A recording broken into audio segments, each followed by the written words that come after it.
Okay, we have, moving on to public hearings, consideration of the Community Development Block Grant, CDBG, Annual Action Plan by Arnaldo Rodriguez. I do. Good to see you tonight.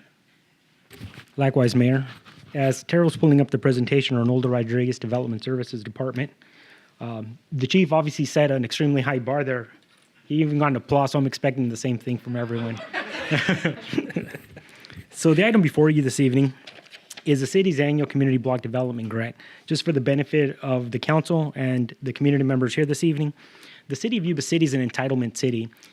And what that entails, it's every city, HUD, typically they'll allocate funds for communities of greatest need. The city historically, we automatically receive those funds as long as those funds are spent appropriately. This year, our allocation funds came through, our allocation dollar amount came through last Friday. And this year we're anticipating, or the upcoming fiscal year, we're anticipating of receiving $586,000. To put that in perspective, last year we received $580,000. The year before that, I believe, it was $564,000. The program itself is intended to, I'm just going to jump a couple of slides, or one slide. It's intended to provide decent housing, a suitable living environment, and to expand economic opportunities primarily for low and moderate income families. So with that being said, on an annual basis, there's two reports that come before the the city council. So one of them is the action plan, and the action plan typically comes May or June of every year. And what that plan does is it identifies the needs of the upcoming fiscal year. The upcoming fiscal year being July 1st through the end of June. And then in September, we typically come back where we discuss what the city did the previous fiscal year. And then we've grown accustomed to every March, we'll typically come before the city council and we'll do a workshop to discuss goals and opportunities and different items that were currently in that fiscal year. Or we typically update the city council in terms of our conversations that we've had with HUD, and we are in constant contact with HUD.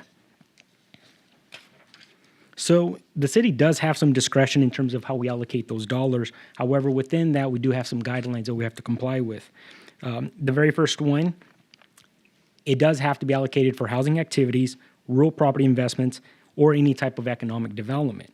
The program admin is capped at 20%, so that's a maximum. Obviously, a jurisdiction cannot obviously allocate less for admin, however, you cannot exceed the 20%. And then on top of that, local jurisdictions cannot exceed 15% in terms of public services. Historically, the city has allocated the maximum to both of those, which I'll discuss in a few minutes. So in terms of our communication with HUD, we are in constant contact with HUD via email, via conference calls, and they've even conducted a site visit approximately a year and a couple of months ago. One of the things that HUD has identified is that they've strongly encouraged the city to try to minimize what they would refer to as smaller grants. And when I'm taking a little bit of liberty, really with the word encourage, because they're strongly encouraging it. I'm not saying you absolutely have to do it, but they said, we really want you to, and typically when HUD tells you that, you typically understand exactly what they're saying. And so with that being said, they've also strongly suggested that we eliminate our NRSA program. The NRSA program, which is the Neighborhood Revitalization Strategy Area, was initially prepared as a 5-year program with the sunset clause. We are in year 7 or year 7.5, and with that, during our discussions with HUD, they again strongly encouraged us to eliminate that program. That's not to say that we cannot allocate funds for those programs or continue to do those activities. However, the language itself has to be eliminated out of our program. Moving forward, our goal is to continue to allocate funds for those types of programs and actually continue to do the same thing we've been doing. However, we do have to eliminate the program itself and the language within our plan. If it sounds a bit confusing, it is. So this year we're anticipated to receive $586,000. Those funds still have to go through Congress, and they still have to be appropriated by Congress. Overall, the city received 21 applications this year, and the request amount for those 21 applications was close to $1.2 million. So obviously, unfortunately, the city cannot fund all of the grant applications. We can fund approximately half of those. So in terms of how we allocate those funds, we do go out and we put an RFP out, which is a request for proposals. We provide a 30-day notice, and at that point, we receive grant applications from local providers. We also had an informal meeting with potential providers on February the 27th, and then after that, at the close of the RFP period, staff got together, including two of our consultants, and we went through the actual applications and we ranked and rated those applications. Staff is recommending that the full 20% expenditure cap for planning and admin be granted. And the primary reason for that is that that does pay for staff time, consultant time, training opportunities. On top of that, after the close of the fiscal year, there's still follow-up that the city has to do for several years. So it's not, July 1st of one year, we take those files and we throw them away. However, there's ongoing monitoring and really a lot of audits that come in. So we have to retain those files on site. And whenever HUD calls us, we usually have to go retrieve those files. Staff is also proposing to expend 50% on the public services, which would equate to roughly $88,000. We did receive a total application request of approximately $149,000. So again, unfortunately, we can't grant all of that. However, I'll get into the specifics actually now. And I apologize that the white doesn't come out very clear. So we had five agencies, I should say, provide grant applications. We are proposing funding for all five of those. And the first one being Bridges to Housing, Central Valley Homeless, Salvation Army, Hands of Hope, and Sutter Yuba Homeless Consortium. So with that, instead of granting it to the five agencies, though, we devised a plan at HUD's suggestion that we try to minimize or that we attempt to call it consolidate like programs. And so one of the things that we did is that we reached out to our service providers. We had a meeting and we asked, is there a way where we can group some of these programs? And they were on board with it. So this year we are proposing to allocate roughly $49,000 to the Sutter Yuba Homeless Consortium, which is broken down on four agencies, which is on my next slide, and then the Salvation Army, independent of those agencies, of close to $39,000. The primary reason for that is they have slightly different focuses, and at the same time, the Salvation Army is going through a transition period where they have a whole new team there, and we felt that it would be best to simply separate them for this upcoming year. That's not to say in the following year, in 2017, 2018, that we would not attempt to consolidate those. So as part of the Sutter Yuba Homeless Consortium, we are recommending Bridges to Housing receive $10,000, Central Valley Homeless $10,000, and Hands of Hope of $5,000. And for the consortium's efforts, we're proposing to allocate an additional $1,800 in terms of what they had requested for the administration of the program, and everyone's on board. We've spoken with all four agencies, and they're all amenable to this, and they're all encouraged by our efforts. The remaining 65% of the funds, we're proposing to grant the Public Works Department of the city roughly $174,000, and that's for ADA improvements. We're proposing a new playground structure at Southside Park of close to $100,000. The Regional Housing Authority for two different projects of roughly $97,000. $57,000 would go to the Kingwood Commons for a new roof. The remaining $40,000 would go to the Richland Housing Project for new roofs along Garden Highway for some of the duplexes that are in that area. And then we would be granting Freed approximately $10,000. Historically, the city has granted additional dollars to the city for the Public Works Department for sidewalk improvements and ADA improvements, traditionally between $274,000 and $300,000. With that being said, we're going to get pretty close, which I'm going to dive into next. So as part of this program, there are a handful of amendments that staff is proposing to previous years. The primary reason for this is because of the deletion of the NRSA program. On top of that, we had a handful of funds that were unused funds from previous years. The first being $15,000. So we did have some unspent fund from previous years, and it wasn't one project. However, what happened is we had multiple projects dating back several years, and they're relatively small dollar amounts, $3,000 here, $2,000 there, $2,500. So what we did is we consolidated those. We spoke with HUD, and we said, is this appropriate? They agreed, and they're amenable to it. So therefore, we're proposing that an additional $15,800 go to Public Works, and this is above and beyond the $174,000 that I discussed on the previous slide. With the deletion of the NRSA program, we have a couple of amendments that we have to go through. And so with that, there was an additional $8,100 that were allocated in last year's budget, specifically targeting the NRSA program areas. Again, because we have to delete that program, those dollars are being freed up, but we're proposing to put them right back into Public Works for the same exact projects in the same neighborhoods. And then there's an additional $70,000. This was targeted last year again for the NRSA program. However, at HUD's encouragement, we're deleting that, and therefore we have to reappropriate those funds. And then there's an additional $10,000 that was unused by Salvation Army last year. They had run into a couple of issues. They were proposing some facility improvements, and unfortunately, they weren't able to complete those. We provided them an extension, and after talking or speaking with Salvation Army extensively, we collectively believed that it was best to simply reallocate those funds moving forward. So those $80,000 would also go to Public Works for ADA. So in total, in this upcoming year, we're proposing to allocate $174,000 for ADA improvements, again, to the Public Works Department. However, the $15,000, 3 or 4 slides ago, would also go for ADA improvements, as would the $8,100 from this year's, in the current fiscal years that were unused, the $10,000 from Salvation Army, and then the $70,000 for a grand total of $278,000 and some change there. So that would bring it in line to historic patterns for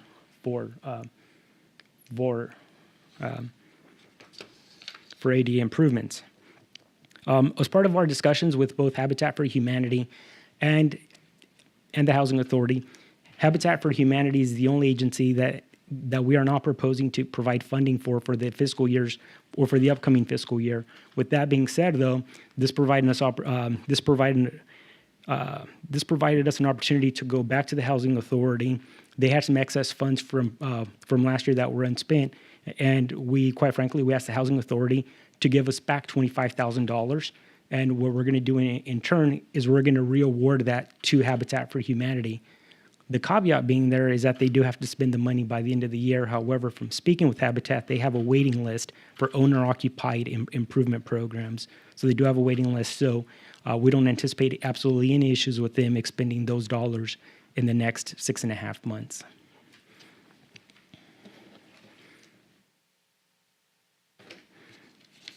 So in terms of resolutions, there's a handful of resolutions.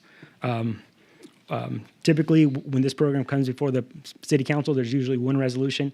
In this case, because of the amendments, there are multiple resolutions. So the very first resolution, staff is recommending that the council approve the 2017-2018 annual action plan, and that we would reallocate the $15,812.02 from the previous year's CDBG funds in this upcoming fiscal year. We are also recommending that the council approve an amendment to the 2016-2017 action plan, specifically because of the deletion of the NRSA program. And then that we have another resolution for an amendment to the consolidated plan and the annual plan, of course, being the $10,000 of unused funds from the Salvation Army, the $70,000 from the NRSA program, and one final resolution, and that would be to reappropriate the $25,000 from Habitat for Humanity. I'm sorry, from the Housing Authority to Habitat for Humanity of $25,000, which also includes a 6-month extension, considering that the funds initially had to be spent by the end of this fiscal year, which is in a couple of weeks. And then at the same time to authorize staff to submit all of these documents to HUD for their review and approval. So that was a mouthful. Thank you very much for indulging staff, and staff's ready to answer any questions. Any questions, comments from council members? Okay. Please. Arnaldo, on the public service activities where you go to the Yuba City Homeless Consortium, the division between Bridges to Housing, Central Valley Homeless, and Hands of Hope was 10, 10, and 5. Just curious how those numbers came to be. So one of the things kind of that we were looking at is we looked at their programs for the upcoming year. We ranked them, we rated them in terms of their target audience, in terms of how dollars from previous years were allocated, how they were spent, how our auditing program went, because there are annual audits that we have to go on site, staff goes on there. If I recall, Bridges to Housing requested slightly, a little bit more than $10,000. Central Valley Homeless requested, I believe, $15,000. And if I recall, Hands of Hope had requested slightly more. These were all the minimums that they requested. So as part of the application program, they can request a maximum and a minimum. And one of the things that we're trying to do is obviously we're trying to be fair. All three programs provide excellent services, slightly different target audiences or target groups. And at the end of the day, when we ranked them based on where those funds were going to be spent for the upcoming year, we thought that that was the best use of funds for this upcoming year. Was there any consideration given to how many non-duplicated clients that they had? The number of people that they're serving? Yeah, so that's another thing that we looked at, were how many clients they actually served in the past year and how many, and the number of clients that they were anticipating on serving in the upcoming year. So it's both target group, their target audience, based on need. And at the end of the day, the committee felt that it was most appropriate to allocate those funds. Thank you. Overhead.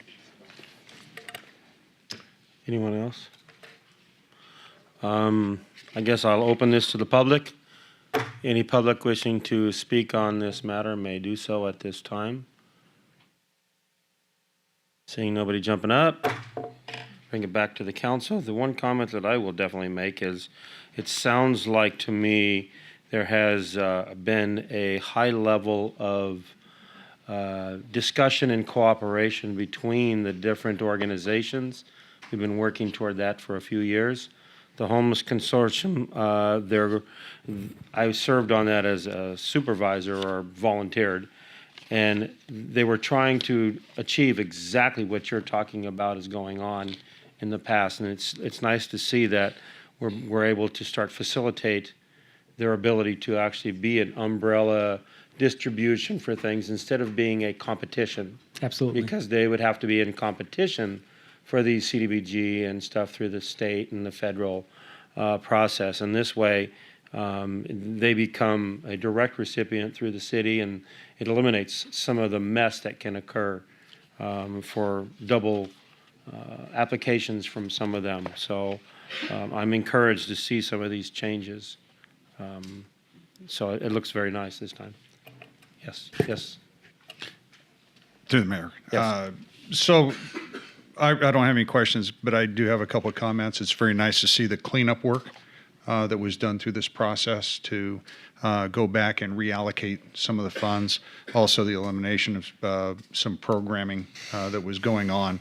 But certainly the outreach that was done by staff, yourself and staff, to be able to reach into the various organizations and come to a resolution where the dollars that are provided through HUD are of benefit to the community and to some specific groups.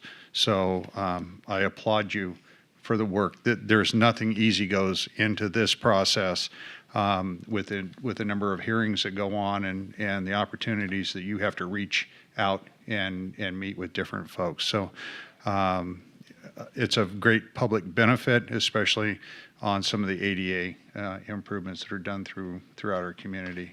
So I thank you very much for your work on this. Thank you. So now I'm looking for a resolution adopting number 3, the B, C, D, and E, along with the actual resolution, amended resolution for, I think it's B, on item number 3, what we received, which was the increase of $6,000 to the resolution. I'm looking for action on that.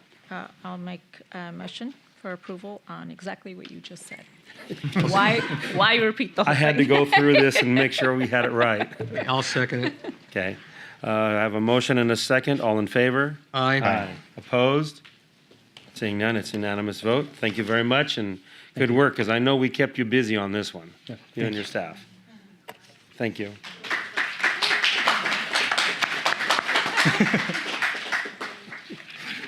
See, You even got- they liked it. Man, you're doing real good. You got what you asked for. But you can't leave. No, right.